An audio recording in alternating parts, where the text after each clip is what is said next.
ঢাকার কাকরাইল মসজিদ থেকে তাবলিগের সাথীদের একটি দল ৪০ দিনের চিল্লায় গিয়েছিলেন বরিশালের একটি মসজিদে। সেখানে জোহরের নামাজ আদায় করতে জামাতে অংশ নেন তারা। এই ফাঁকে কে বা কারা তাদের রান্নার জন্য রাখা ১৪ কেজি গরুর মাংস এবং মানিব্যাগ চুরি করে নিয়ে যায়। মসজিদ থেকে মাংস চুরির এই ঘটনা এলাকায় চাঞ্চল্য তৈরি করেছে। মেহমানরা আসছে, আল্লাহ রাস্তার মেহমান, তারা কত দূর থেকে আসছে এই গরমের ভিতরে।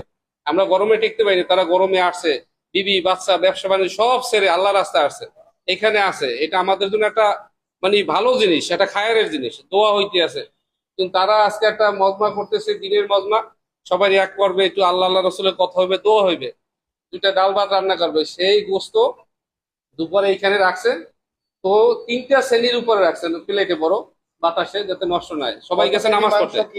গরুর গোস্ত ১৪ কেজি গরুর গোস্ত, সেই গোস্ত সব কাঁচাইয়া একদম এইখান থেকে নিয়ে চলে গেল। বুধবার ঘটনাটি ঘটেছে বরিশাল নগরীর ব্রাউন কম্পাউন্ড এলাকার দারুল মোকাররম জামে মসজিদে। স্থানীয়রা জানান, মসজিদটিতে চুরি হওয়ার ঘটনা নতুন কিছু নয়। তবে আল্লাহর রাস্তায় বেরোনো মেহমানদের রান্নার মাংস চুরি করে নিয়ে যাওয়ার ঘটনা খুবই বিব্রতকর।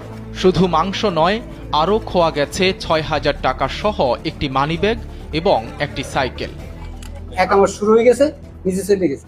এই নামাজের ভিতরে আমি 2 রাকাত নামাজ পড়া হয়েছে।